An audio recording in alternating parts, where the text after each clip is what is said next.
بنورنا الدنيا وننشر في الفضاء أملا ونعلي عزم همتنا فمن طلب العلا وصل. العاقبة للمتقين والصلاة والسلام على سيد الأنبياء والمرسلين سيدنا وحبيبنا وحبيب رب العالمين محمد وعلى آله وأصحابه ومن هدى بهديه إلى يوم الدين.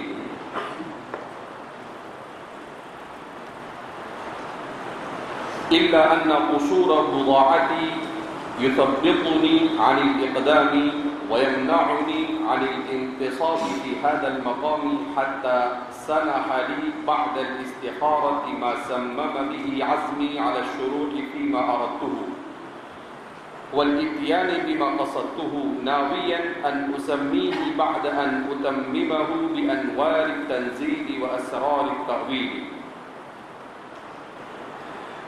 امام بیضاوی رحمۃ اللہ علیہ فرماتے ہیں الا ان قصور بضاعتی، البتہ میری علمی کمائیگی، یثبطنی عن الاقدام ویمنعنی عن الانتصاب فی هذا المقام، مجھے اس جانب قدم اٹھانے سے اور اس مقام پر کھڑے ہونے سے مانع رہی. البتہ میری کمائیگی علم، میری علمی کمی، یہ مصنف کا تواضع ہے کہ مجھے ایسا محسوس ہوتا تھا کہ میں اس لائق نہیں ہوں کہ قرآن کریم کی تفسیر کر سکوں. اپنے علم کے کمی کا اعتراف کرتے ہوئے فرماتے ہیں کہ اپنی کمائیگی علم کی وجہ سے میں اس طرف قدم بڑھانے سے اور اقدام کرنے سے مانع تھا، رک رہا تھا. یثبطنی، اس کے معنی آتے ہیں عوق یعوق تعویق، یعنی روڑا بننا، کسی چیز کے لیے آگے بڑھنے سے روکنا.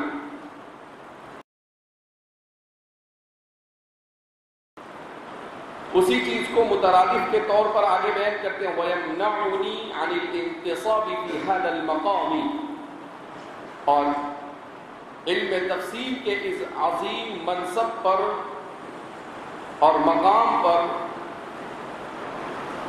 جانے سے میرے لیے مانع کہ میں اپنے آپ کو مفسر کی فہرست میں شامل کروا سکوں.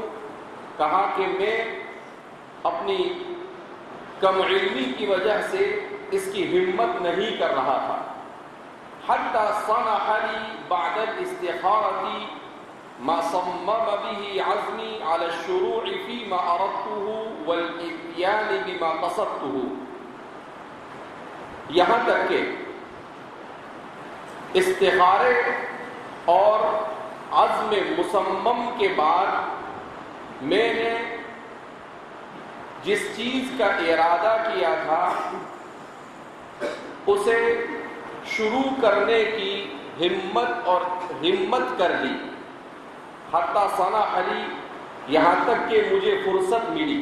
لفظی ترجمہ تو یہ ہوتا ہے استخارے کے بعد ما صمم به عزمی، اور عزم مصمم کے بعد جس چیز کا میں نے ارادہ کیا تھا اس کے شروع کرنے کا موقع ملا، موقع میسر ہوا. یعنی فرماتے ہیں کہ ایک طرف میں نے عزم مصمم کیا کہ اب تو مجھے یہ کام کسی طرح سے کرنا ہی ہے، اور پھر اتنے پر اکتفا نہیں کیا بلکہ میں نے، چونکہ یہ بڑا عظیم کام تھا اس لیے رب ذوالجلال سے استخارہ کیا. صلاۃ الاستخارہ پڑھی. استخارہ جیسا کہ آپ جانتے ہیں یہ اصل میں خیر سے بنا ہے. الاستخارۃ ای طلب الخیر من اللہ، اللہ سے خیر کو طلب کرنا. ایک تو وہ طریقہ ہے جو مسنون احادیث مبارکہ میں وارد ہوا ہے کہ آدمی استخارے کی 2 رکعت نماز پڑھے اور پھر اس کے بعد دعائے استخارہ پڑھے.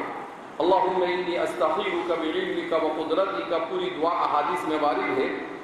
وہ دعا پڑھے آدمی تو اس عمل کے کرنے سے 2 فائدے ہوتے ہیں. ایک تو یہ کہ اگر اس میں خیر ہو تو اللہ رب العزت اس کام کی اسے توفیق عطا فرماتا ہے. اور دوسرا اللہ رب العزت استخارے کی برکت سے اس کام کو اتمام اور اکمال تک پہنچاتا ہے بعافیت۔ تو فرماتے ہیں کہ میں نے استخارہ کیا عزم مصمم کے بعد کہ اب کسی طرح سے اس چیز کو شروع کر دینا چاہیے، وَالْإِتْيَانِ بِمَا قَصَدْتُهُ، اور اس چیز کو لانے کا جس کا میں نے قصد کیا تھا۔ یہ مترادف ہے فی ما اردتہ کا، کہ جس چیز کا میں نے ارادہ کیا تھا اس کا عزم اور استخارہ کرنے کے بعد میں نے آخرکار اسے شروع ہی کر لیا۔ ناویا ان اسمیہ بعد ان اتممہ بانوار التنزیل واسرار التأویل، یہ حال ہونے کی بنا پر منصوب ہے یا متکلم سے عزمی، ما صمم بھی عزمی کی جو یا متکلم ہے وہ ذوالحال ہے، اور ناویت یہ اسی سے حال ہے، اس نیت سے کہ اتمام کے بعد اس کو مکمل کرنے کے بعد میں اس کا نام انوار التنزیل اور اسرار التأویل رکھوں گا۔ اس نیت سے کہ اسے مکمل کرنے کے بعد میں اس کا نام انوار التنزیل و اسرار التأویل رکھوں گا۔ انوار التنزیل، التنزیل قرآن کے ناموں میں سے ایک نام ہے، الفرقان، القرآن، الکتاب، التنزیل، یہ سب قرآن کے اسماء میں سے ہے۔ تو یعنی قرآن کریم کے انوار و اسرار التأویل اور تأویل کے اسرار و رموز۔ تو اس طرح سے مصنف فرماتے ہیں کہ انوار التنزیل و اسرار التأویل نام رکھنے کا میں نے ارادہ کیا۔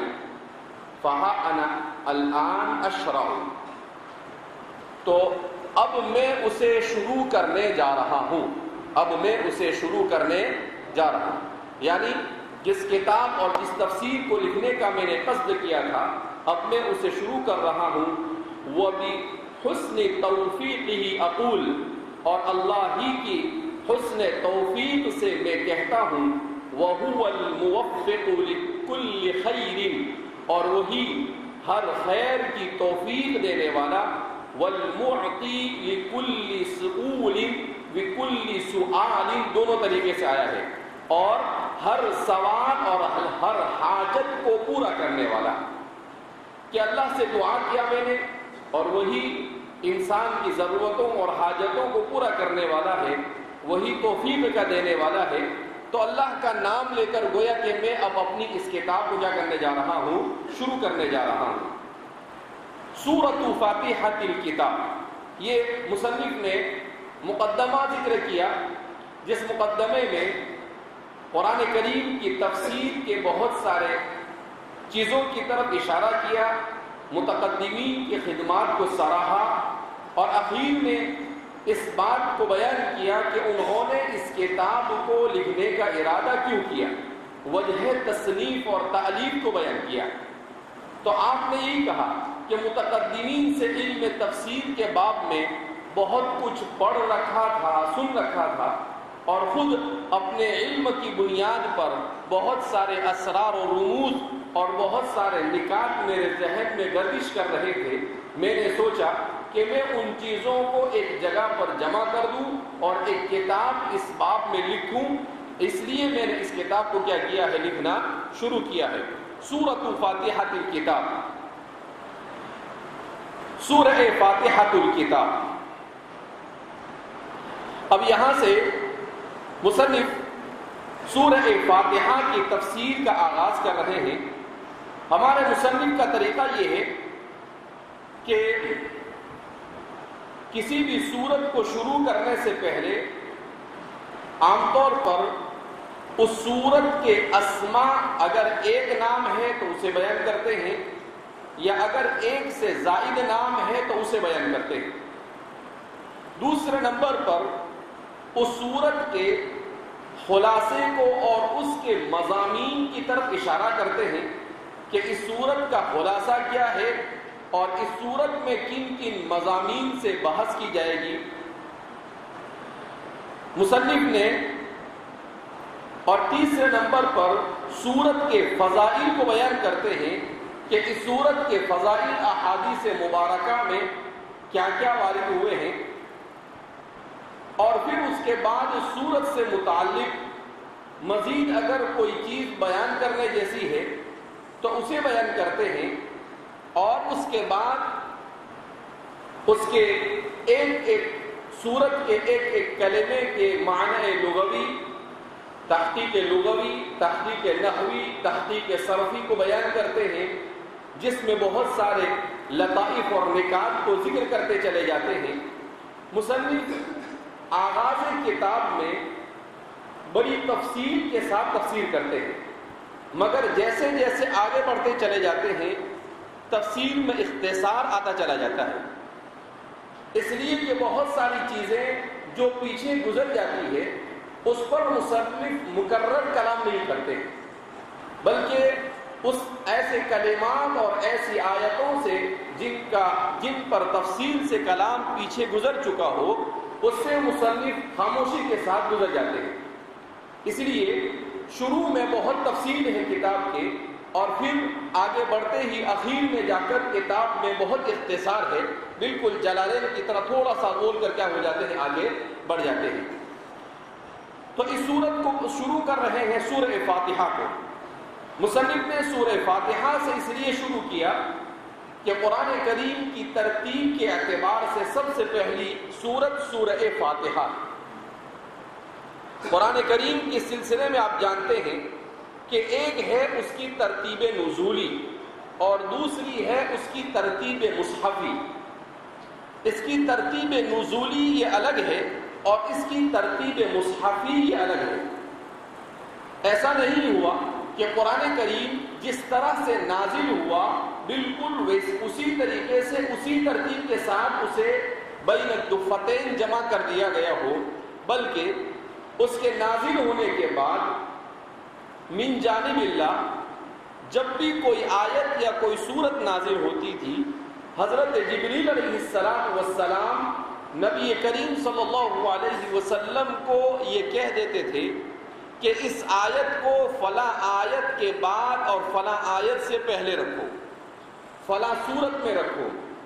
اس طریقے سے جب نزول ہوا اس وقت تو حسب تقاضا نزول ہوا، جب جس چیز کے حکم کی ضرورت پڑتی تھی وہ حکم نازل ہوتا تھا، کسی واقعے کا نزول ہوتا تھا اور اس کو رکھ دیا جاتا تھا حضرت جبریل کے اشارے پر۔ اسی لیے اس کو توقیفی کہتے ہیں۔ کیا کہتے ہیں اس کو؟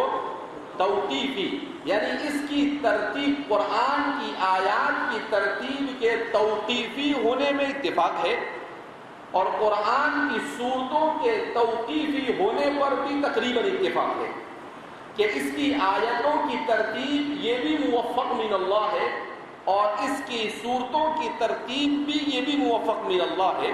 حضرت جبریل نبی کریم صلی اللہ علیہ وسلم کو بتلا دیا کرتے تھے۔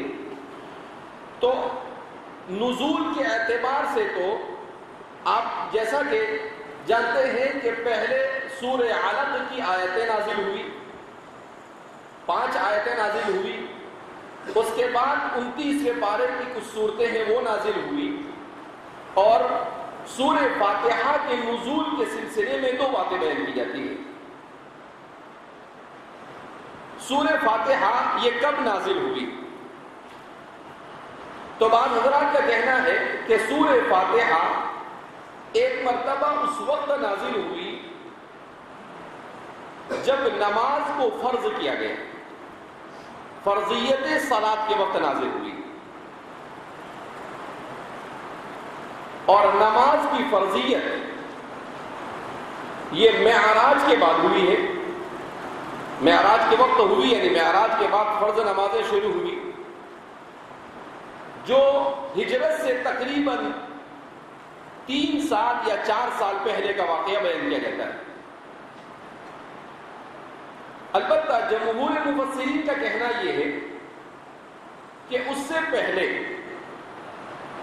بعض حضرات کے کہنے کے مطابق 7ویں نمبر پر اور بعض کے مطابق 9ویں نمبر پر ترتیب کے اعتبار سے اس پوری سورت کا نزول ہوا۔ تو یہ پہلی مکمل سورت نازل ہوئی. اس سے قبل جو صورتیں نازل ہوئی تھی وہ مکمل ایک ساتھ کوئی صورت نازل نہیں ہوئی. تو اس کا نزول آغاز میں ہوا، بالکل شروع میں اگرچہ نہیں ہوا، مگر بہرحال پہلی 10 صورتوں کے نزول میں اس کا نمبر آتا ہے. اور اس صورت کو پورے پورا نازل کیا گیا. جب قرآن کریم کی ترتیب عمل میں آئی، نبی کریم صلی اللہ علیہ وسلم کے حجۃ الوداع کے موقع پر تقریباً قرآن کریم کا نزول مکمل ہو چکا تھا. اذا جاء نصر اللہ والفتح، یہ قرآن کریم کے نزول کے اعتبار سے سب سے آخری صورت ہے. آیت میں اختلاف پایا جاتا ہے کہ کون سی آیت سب سے اخیر میں نازل ہوئی. تو اذا جاء نصر اللہ والفتح یہ فتح مکہ سے پہلے نازل ہوئی، اس لیے کہ وہاں بھی بیان کیا جا رہا اذا جاء نصر اللہ. جاء اگرچہ وہاں پر ہے مگر اذا اس پر آ گیا، اس لیے وہ مضارع کے معنی میں ہے. تو فتح مکہ سے پہلے وہ نازل ہوئی. تو اس کا مطلب کیا ہے کہ فتح مکہ سے قبل قرآن کریم تقریباً مکمل نازل ہو گیا. اس کے بعد فتح مکہ ہوا اور قرآن نے جو وعدہ کیا تھا وہ پورا ہوا کہ فتح مکہ کے بعد عام الوفود آیا اور پورے جزیرت العرب اور اس کے ارد گرد کے جتنے بھی بڑے بڑے قبائل تھے وہ نبی کریم صلی اللہ علیہ وسلم کی خدمت اقدس میں حاضر ہو کر اسلام میں داخل ہوئے. آپ صلی اللہ علیہ وسلم کا جس سال انتقال ہوا، آپ کی وفات حسرت آیات ہوئی، اس سال آپ نے حضرت جبریل علیہ السلام کو رمضان المبارک میں 2 مرتبہ مکمل قرآن سنایا. قد عرض علی جبریل مرتین، جبریل پر آپ نے 2 بار پیش کیا، یعنی پورا قرآن آپ نے سنایا.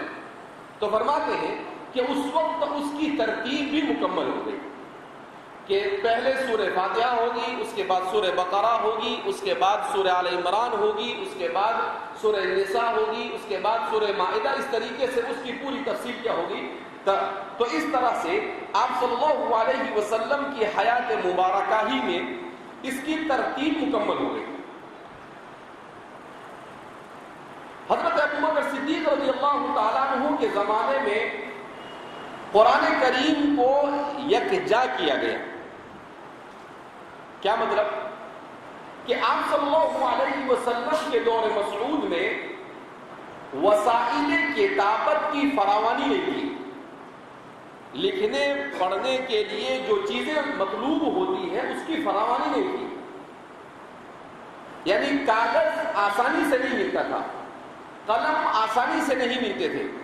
لہذا جب وحی کا نزول ہوتا تھا تو اس وقت آپ کے پاس جو بھی شخص حاضر ہوتا تھا جو لکھنا جانتا تھا، اور ان کاتبین وحی کی تعداد تقریباً 40 بیان کی جاتی ہے، ان میں سے جو بھی آپ کے ساتھ ہوتا تھا اس کے پاس اگر کپڑا ہوتا تو وہ اس پر لکھ لیتے، اگر ان کے پاس چمڑا ہوتا تو اس پر لکھ لیتے، اگر کاغذ ہوتا تو اس پر لکھ لیتے، اگر درخت کا کوئی پتا اور ورق وغیرہ ہوتا تو اس پر لکھ لیتے تھے. جب وحی نازل ہو کر افاقہ ہوتا آپ کو تو آپ اسے پڑھ کر سناتے کاتب وحی کو، اور کاتب وحی کیا کرتے تھے، اس کو لکھ لیا کرتے تھے.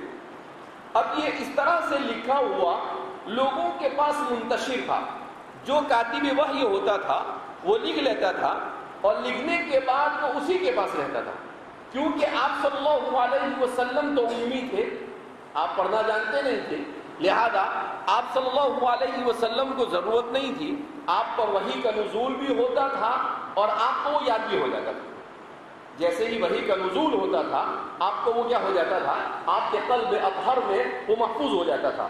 اس کو الگ سے آپ کو یاد کرنے یا لکھنے کی ضرورت پڑتی تھی نہیں. لہذا جو لکھتا تھا اسی کے پاس وہ رہتا تھا.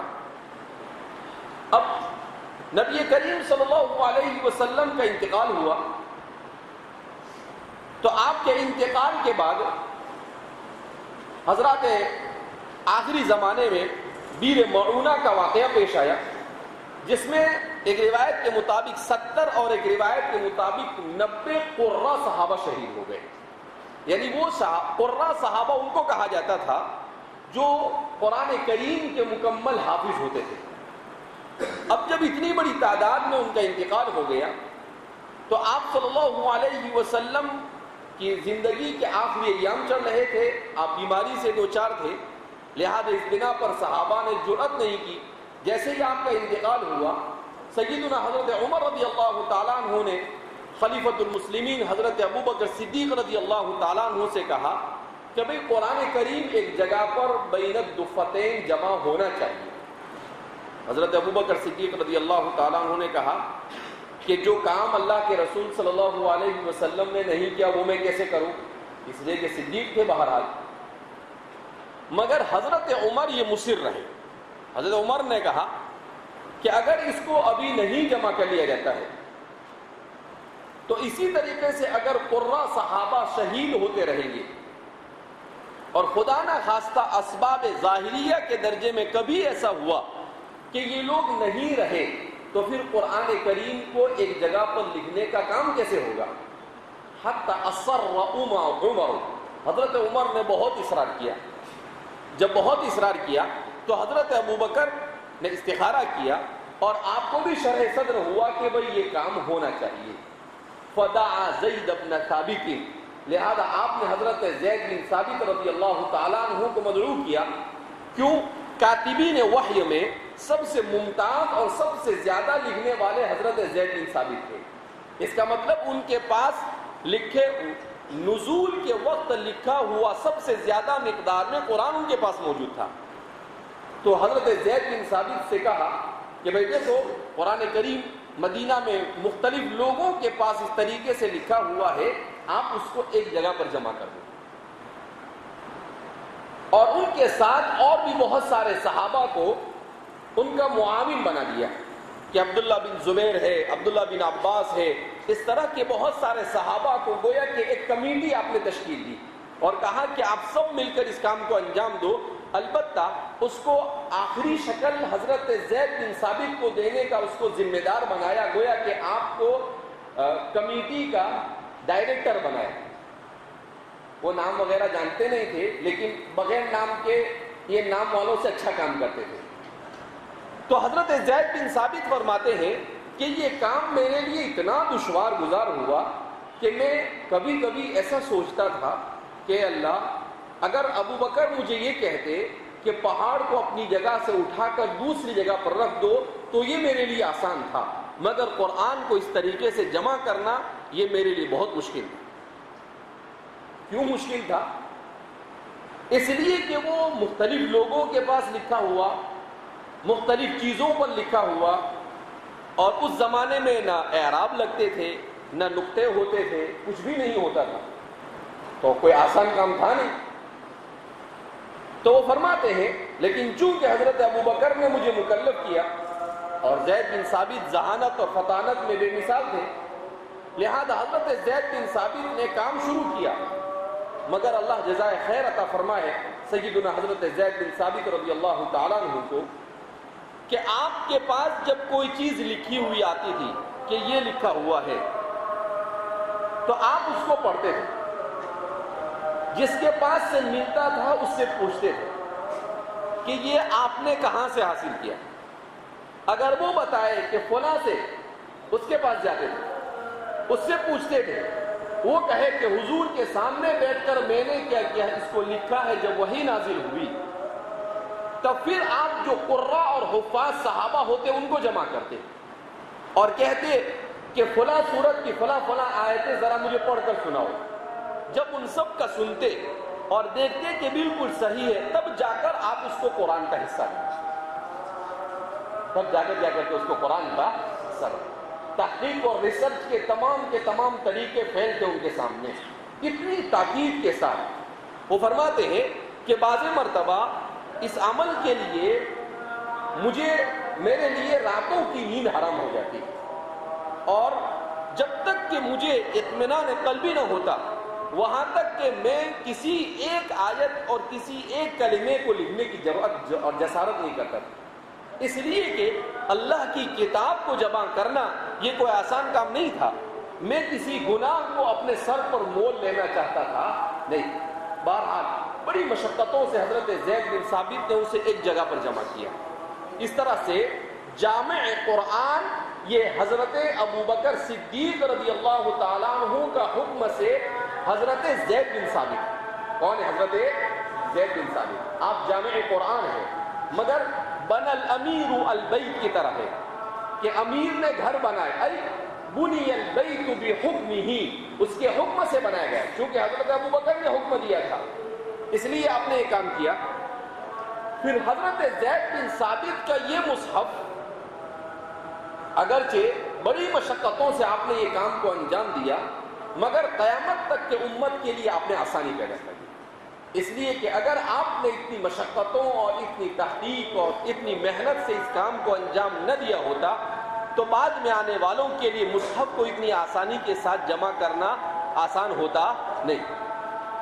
پھر اس کے بعد حضرت عمر کا دور آیا. اب کیا ہوتا تھا کہ وہ مصحف خلیفۃ المسلمین کے پاس رہتا تھا. حضرت ابو بکر کا انتقال ہوا تو وہ حضرت عمر کے پاس آیا. جب وہ حضرت عمر کے پاس آیا اب کسی بھی مسلمان کو اگر قرآن کی ضرورت پڑتی تھی تو وہ اس مصحف کو لیتا تھا اور اسے لکھ لیتا تھا. تو اپنی ضرورت کے مطابق لوگ اس مصحف سے لکھتے تھے تو لوگوں کے لیے آسانی ہو گئی کہ وہ کاپی پیسٹ کرتے تھے. کیا کرتے تھے؟ جیسا لکھا ہوا تھا بالکل ویسا ہی وہ لکھ لیا کرتے تھے. اس طرح سے متفرق طور پر لوگوں کے پاس یہ مصحف کیا ہوتے تھے؟ جمع ہوتے گئے. ہر ایک نے اپنے اپنے طور پر لکھا.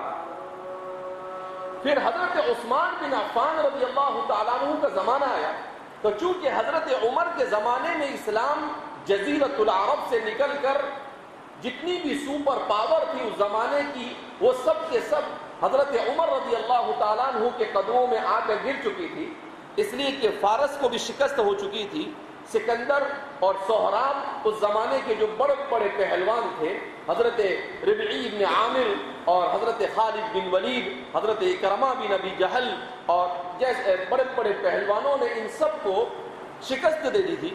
دوسری طرف روم کو بھی شکست ہو چکی تھی. تو قیصر اور کسرا یہ دونوں کیا ہو چکے تھے؟ ختم ہو چکے تھے اور اسلام کا بول بالا ہو چکا تھا. تو جزیرۃ العرب سے نکل کر اسلام یہ ایشیا میں، اس لیے کہ ہمارے ہندوستان میں بھی اسلام حضرت عمر کے زمانے میں آیا. ہمارے ہندوستان میں بھی اسلام کب آیا؟ حضرت عمر کے ابتدائی دور میں آیا. تو دور دور پھیل گیا. اب حضرت عثمان رضی اللہ تعالیٰ عنہ کا جب زمانہ آیا تو قرآن کریم کے مصحف کے سلسلے میں کہ کسی کو بھی مصحف لکھنا ہے تو اس کے لیے مدینہ تک جانا اور اس کو لکھ کر لانا بہت مشکل کام ہو گیا. کیونکہ مسلمان تقریباً دنیا کے 65 سے 70% حصے پر مسلمانوں کا قبضہ ہو چکا تھا خلافت راشدہ کے اواخر میں. تو حضرت عثمان غنی رضی اللہ تعالیٰ عنہ نے کیا کیا کہ حضرت عمر کے انتقال کے بعد وہ مصحف آپ کی بیٹی اور امہات المؤمنین میں حضرت صفیہ کے پاس گیا. حضرت حفصہ کے پاس، حضرت حفصہ تھی نا آپ کی بیٹی، حضرت حفصہ کے پاس گیا. آپ نے حضرت حفصہ سے اس مصحف کو لیا اور حضرت حفصہ سے اس مصحف کو لینے کے بعد اس کے نسخے بنوائے اور جتنے بھی اسلامی بڑے بڑے خطے تھے، بڑے بڑے شہر تھے، ان تمام شہروں کو ایک ایک نسخہ بھیج دیا. تو آپ کو کہا جاتا ہے ناسخ قرآن. کیا کہا جاتا ہے؟ ناسخ کا مطلب یہاں پر وہ نہ ماننسخ والا نہیں، ناسخ یہاں پر نسختن سے نسخے بنانے والا ہے. تو آپ نے نسخہ بنایا، ایک کوفہ بھیج دیا، ایک بصرہ بھیج دیا. پھر اس کے بعد جتنے بھی شہر، دمشق ہے، فلسطین ہے، جتنے بھی شہر بڑے بڑے شہر مسلمانوں کے آباد ہو چکے تھے ان سب شہروں کے لیے ایک ایک بنا کر بھیجا. اب جس کو بھی شہر میں ضرورت ہوتی تھی وہ اسی مصحف کو دیکھ کر کیا کرتا تھا؟ لکھ لیتا تھا. اس طریقے سے یہ قرآن حضرات خلفاء راشدین کے زمانے میں اور خلافت بنو امیہ کے ابتدائی دور تک وہی حضرت عثمان بن عفان رضی اللہ تعالیٰ عنہ کا بنایا ہوا نسخہ عالم اسلام میں متداول رہا۔ حضرت علی رضی اللہ تعالیٰ عنہ، اللہ نے ہمارے جتنے خلفاء تھے، خلفاء راشدین، ان سب کا حصہ رکھا قرآن کی خدمت کے لیے۔ حضرت ابو بکر نے اسے جمع کروایا، حضرت عمر نے اس کا مشورہ دیا، اصل مشورہ دینے والے تو عمر ہی تھے، حضرت عثمان نے اس کے نسخے بنوائے۔ اب حضرت علی رضی اللہ تعالیٰ عنہ کے زمانے میں مسئلہ یہ پیش آیا کہ چونکہ عرب جو مسلمان ہوئے تھے ان کے علاوہ عجم کی تعداد بڑھ چکی تھی، اعاجم یہ بڑھ چکے تھے۔ جب اعاجم بڑھ گئے تو نہ قرآن میں نقطے لگے ہوئے تھے، نہ اعراب لگے ہوئے تھے، کچھ نہیں لگا ہوا تھا، تو وہ کچھ بھی پڑھتے تھے، حکم تھا۔ تو حضرت علی رضی اللہ تعالیٰ عنہ کے ایک شاگرد تھے ابو الاسود الدویلی، تو کوفہ میں وہ مسجد میں بیٹھے، ایک آدمی قرآن پڑھ رہا ہے، کہتا ان اللہ بریء من المشرکین ورسولہ، کے بجائے کیا پتا ہے؟ ان اللہ بریء من المشرکین ورسولہ۔ تو وہ ایک دیہاتی بیٹھا رہتا ہے، عرب دیہاتی، وہ آدمی کو یوں دیکھتا ہے، خیریت؟ تو بولتا ہے کیا پڑھا تم نے؟ بولتا ہے وہ رسولی۔ اب اس کو کیا سمجھے کہ رسول اللہ کیا، رسول اللہ کیا اور رسولی کیا؟ کانا عجمی ہے۔ تو بولتا ہے اگر رسولی ہے تو انی بری ہوں، کہا کہ جب اللہ ہی اپنے رسول سے بری ہو جائے، کیونکہ معنی پلٹ گیا، پورا بدل گیا اس کا، ان اللہ بریء من المشرکین، اللہ اور اس کا رسول مشرکین سے بری ہے۔ اب اس کو جر کے ساتھ پڑھیں گے تو اللہ بری ہے مشرکین سے اور اپنے رسول سے، تو معنی کچھ کا کچھ ہو گیا۔ تو ابو الاسد دویلی سن رہے تھے ان دونوں کا مناظرہ، تو وہ پکڑ کے لائے دونوں کو یوں کر کے حضرت علی کے پاس کہ یہ بھائی نے ایسا پڑھا اور یہ بھائی ایسا بولتا ہے۔ تو حضرت علی سر پکڑ کے بیٹھ گئے کہ عجیب و غریب حادثہ ہے یہ۔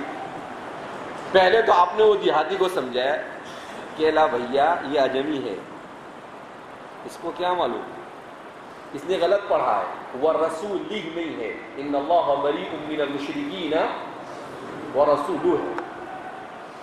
تو پھر وہ دیہاتی کہتا ہے اگر رسولہ ہے تو نو پرابلم، تو کوئی مسئلہ نہیں، تب تو ٹھیک ہے، برابر ہے۔ تو وہ مطلب مطمئن ہو کے چلا گیا۔ پھر آپ نے ابو الاسد الدویلی سے کہا کہ بھائی یہ ایسا لگتا ہے کہ عربی کے قواعد بنانے پڑیں گے۔ تو آپ نے ان کو سب چند اشارے دے دیے، اور عقل مند کے لیے اشارہ کیا ہوتا ہے؟ کافی ہوتا ہے۔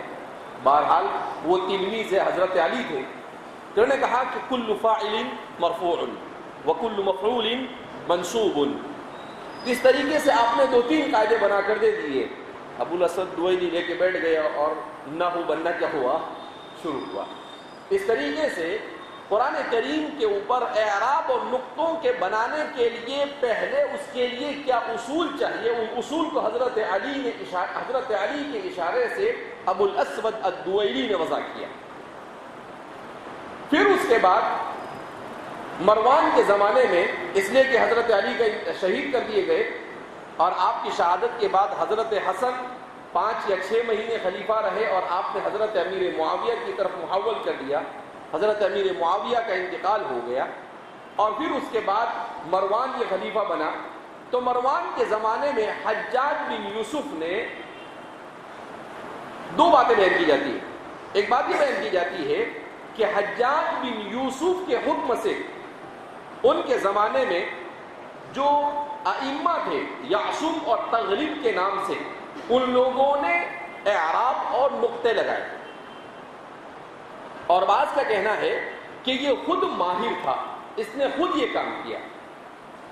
بہرحال جو بھی ہو، اس میں اس کا حصہ ضرور ہے، اگرچہ وہ ظالم هذه الامہ ہے، اس امت کا سب سے بڑا ظالم ہے، نبی کریم صلی اللہ علیہ وسلم نے ارشاد فرمایا تھا کہ قبیلے بنو ثقیف میں دو لوگ آئیں گے، کذاب و ظالم، ایک کذاب آئے گا اور ایک ظالم آئے گا۔ تو کذاب سے مراد مختار ثقفی تھا، جس کو حضرت زبیر، عبداللہ بن زبیر رضی اللہ تعالیٰ عنہ کے دور خلافت میں قتل کیا گیا، اور ظالم سے مراد حجاج بن یوسف تھا، لیکن بہرحال اس نے یہ کام کیا۔ اسی لیے حضرت حسن بصری سے کسی نے پوچھا کہ حجاج کہاں ہے اس کے مرنے کے بعد، تو کہا کہ میں کچھ نہیں کہہ سکتا ہوں، اس لیے کہ مغفرت کرنا نہ کرنا یہ اللہ کے ہاتھ میں ہے، اللہ کا اختیار ہے، وہ جس کی چاہے مغفرت کرے اور جس کی چاہے مغفرت نہ کرے۔ تو اس کے بارے میں تو مرنے کے بعد کون کہاں ہے، اس کے ساتھ کیا ہوا، اس سلسلے میں ہم کچھ بھی کہہ سکتے نہیں۔ ہاں، اس کے کرتوت کی بنیاد پر کہہ سکتے ہیں کہ وہ ظالم ہے یا وہ عادل ہے۔